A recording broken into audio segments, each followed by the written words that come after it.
Welcome to Traffic Jam. My name is Leroy, and I'm gonna get right to it. Sorry, guys, I'm just under the weather right now. Uh, I just want to do a quick review on Backlash of a couple of nights ago. I understand, like I said, I was a little under the weather, couldn't do the video right after because I was so hyped. I'm gonna talk about just a quick review over it, and then go match by match. I'm gonna talk about the Intercontinental Championship between Dirty Dom and Penta. Um, I just believe Dirty Dom needs to separate himself from Judgment Day. Judgment Day is, I always say this, they need to disband it, exclude them because it's not a thing anymore. It's just a clubhouse. They need to disband that from and him win that Intercontinental Championship is good. I just now Penta was cheated out because of El Metacondo interfered in it and lost him the match, and now Dirty Dom got the title back. So yeah, Dirty Dom won the championship, and then I'll go and just give me a few moments. Hold on, just gotta turn clearly. Okay. All right. Sorry about that, guys. All right. I'm just going to talk about the Becky Lynch versus Lyra Valkyria. There you go. I finally got her name right for the Intercontinental Championship. Lyra Valkyria. All right, good. Hey, it was a decent match. With Becky Lynch as a heel after losing that losing that match against her, and Lyra Valkyria won by it was a unique pin. I forgot what it's called. It wasn't the old school pin, but it was some type of pin. They just go backwards, and lost her. And then Becky Lynch lost it at the last minute and kept beating her. So, will she join Seth Rollins' crew? I would love to see that. It would be nice. But we'll just have to wait and see for tonight on Raw, so we'll have to check on that. I could talk about the U.S. Championship. Jacob Fatu, Damian Priest, LA Knight, and Drew McIntyre. It was a cool match from start to finish, and Jake Fatu won that U.S. Championship by the help of Jeff Cobb. Used to be on New Japan Pro Wrestling and AEW, which they really dropped the ball on this guy because of his unique and how he moves around the ring. I mean, we'll just have to wait and see what Solo Sikoa is going to do with Jeff Cobb as their new crew member, just to add more to the bloodline. So, yep, Jacob Fatu won that, and I'm happy that he won. Now, let me go to the Gunther versus Pat McAfee.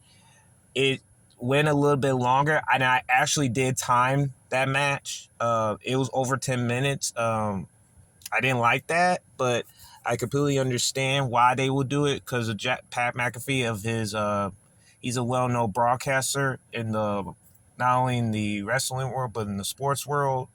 I think, and the only thing I like about that match is Michael Cole saying, end the match. And they should have ended the match right there and there. It's like, please, and I was begging them to end the match, like, at least, like, pin them clean and do that. But they gave him enough time, which Pat McAfee done a decent job with just trying to fight a comeback, but it just seems like it didn't make no sense for Gunther to put him in that match. I'm glad that they better not do this again with Gunther and put him in these matches. Now, can he just fight real opponents moving forward?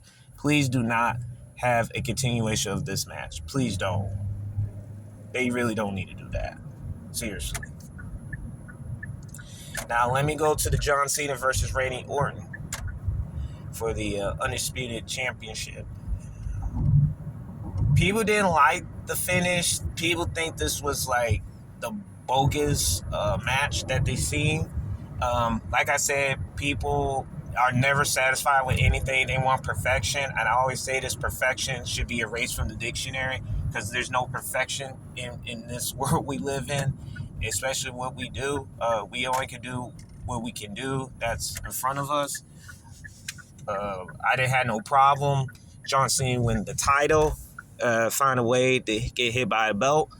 Have everybody noticed that every time he takes two finishers in 2 weeks from the pay-per-view, he always find a way to win? Ain't that interesting to me that I seen the patterns all of a sudden and be able to hang on to it? Now, R-Truth coming in was the most funniest part about that whole entire match. Because, he's a John Cena fan. He really is. And I'm sorry about that, guys. You see what I'm saying? But, yeah, and John Cena win the title back. And I always say it's best for business. People say he's ruined wrestling. Hey, let him ruin wrestling for good. Just do it, man.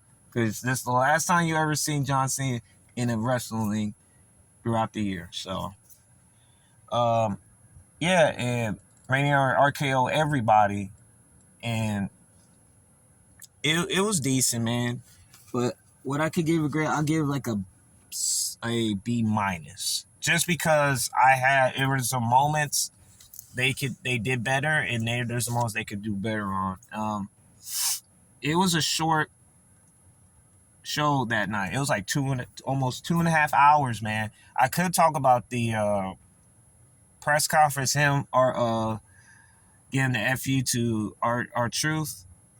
And he should thank R-Truth for winning that title back, because if it weren't for R-Truth, and I understand it. Now, the one thing I didn't like about it was the referees, and then everybody's coming in. I think that kind of messed that up just a bit. But in terms of like the match overall, it was okay. I understand John Cena had to win that title. It was best for business, and it didn't hurt Randy Orton either. So, yeah, and I'm glad that happened. So I give it a B minus, just because of the whole entire show. There was some flashes that they did well, and there's some flashes they could have done better. And so, yeah, man, Backlash was just it was all right. It was just all right. Not everybody did not like it and hate it. They'll hate anything for some type of reason, but it was a B minus show. It just was. Thank y'all for tuning in. Yeah, Backlash 2025 was a B minus, and I enjoyed myself, man. I really did. Thank y'all for tuning in. I'll see y'all in a bit.